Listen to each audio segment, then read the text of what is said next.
D'abord, je trouve qu'effectivement, il est important de ne pas seulement penser à ces questions de stéréotypes, de clichés racistes ou racisants, de ne pas y penser seulement, en gros, du côté des vrais gens, du côté des gens ordinaires, du côté des gens d'en bas, du côté des classes populaires, etc. Je pense que c'est important, effectivement, de considérer que ce n'est pas un monopole des pauvres ou du peuple, que pour autant que ces questions-là se posent, elles se posent aussi dans l'espace public, c'est-à-dire pour ceux qui ont accès à l'espace public.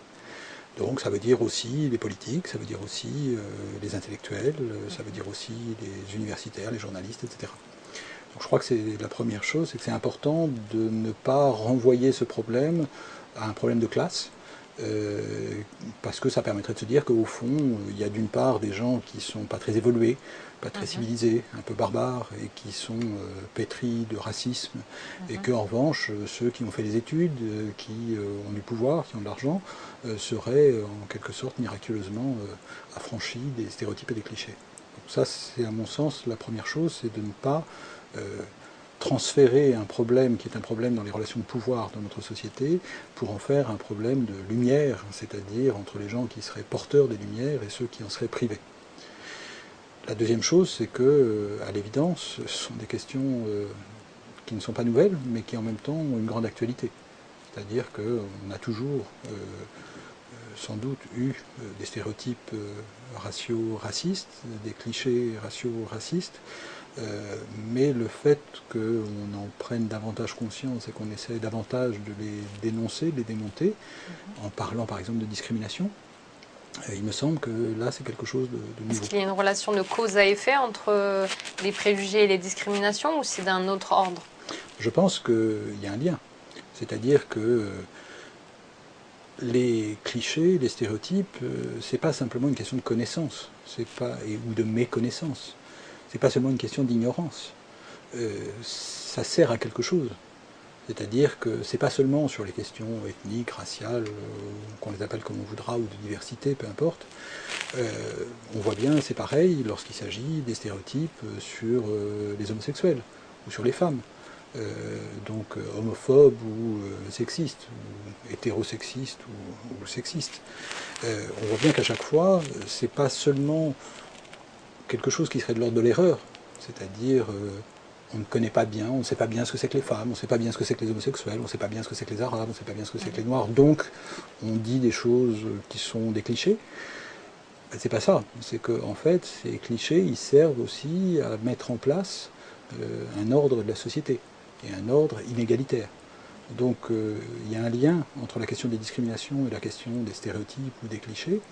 Ce sont des représentations de la société qui organisent la société. La société, c'est un ordre, une manière de mettre en ordre la société qui est fondée sur des représentations.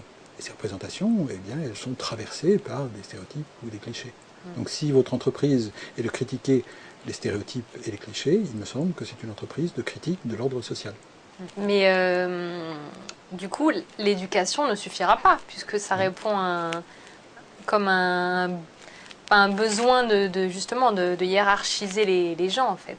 Effectivement, je crois que ça ne veut pas dire que l'éducation n'ait aucun rôle, mais dès lors qu'il ne s'agit pas simplement d'un problème encore une fois, de lumière, c'est-à-dire, c'est pas l'idéal du XVIIIe siècle, selon lequel, une fois que la raison serait entrée dans la conscience des gens, eh bien, les stéréotypes disparaîtraient. Malheureusement, je ne crois pas que la société fonctionne de cette manière. Il y a des racistes intelligents, il y a des sexistes sophistiqués, il y a des homophobes cultivés. Donc je crois que le problème n'est pas seulement de savoir, n'est pas seulement un problème de culture, n'est pas seulement un problème de lumière, c'est aussi une question de relation de pouvoir. Donc, bien entendu, l'éducation a un rôle à jouer, parce qu'elle aide à prendre conscience de ces enjeux. Mais il ne suffit pas de savoir quels sont les rapports de pouvoir pour avoir envie de les changer. Des rapports de force. Il faut entrer dans des rapports de force pour pouvoir faire évoluer les choses, en fait. Je pense que il ne suffit pas de savoir que nous sommes dans un monde qui organise l'inégalité pour véritablement souhaiter modifier cet ordre des choses. Parce que cet ordre des choses, s'il existe, c'est aussi pour une part parce que une partie non négligeable des gens y trouvent plutôt leur compte.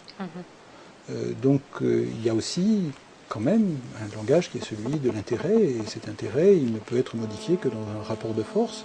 La question, c'est de savoir à quelles conditions peut-on espérer modifier ces rapports de force, c'est-à-dire faire qu'ils deviennent plus coûteux d'être raciste, ou plus coûteux d'être sexiste, ou plus coûteux d'être homophobe, c'est-à-dire à quel moment est-ce qu'on ne gagne pas grand-chose à être raciste, et au contraire on perd un peu plus. Il faudrait que les gens arrivent, enfin c'est les gens qui ont une pensée raciste arrivent en fait à faire un calcul des bénéfices Je crois qu'on le fait tous.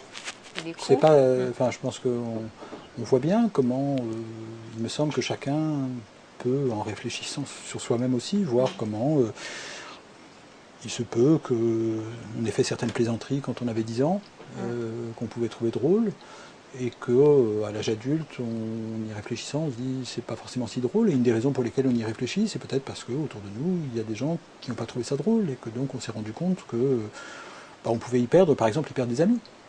Et se rendre compte donc que ça avait des effets.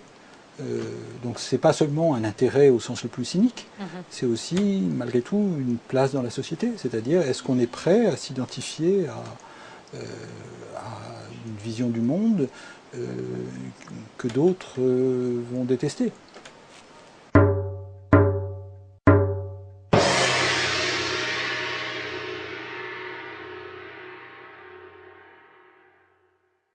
On a voulu croire que se posait seulement la question de l'immigration, c'est-à-dire la différence entre des citoyens et des non-citoyens, entre des Français et des étrangers, et en fait, on s'aperçoit qu'aujourd'hui, ces questions, très souvent, sont des questions internes à la société française. C'est-à-dire que la question des étrangers ne se pose aujourd'hui que pour autant qu'elle se pose aussi au sein même de notre société, c'est-à-dire dans le fait qu'il y a des gens, une partie de la population française, de nationalité française, qui est traitée comme étrangère. C'est-à-dire que la question étrangère est devenue une question intérieure. Ce n'est pas une question sur eux, mais sur nous. Et donc il me semble que c'est ça qui aujourd'hui est très important, c'est que quand on parle des enfants d'immigrés ou des immigrés de la troisième génération, on voit bien qu'on ne parle plus d'immigration.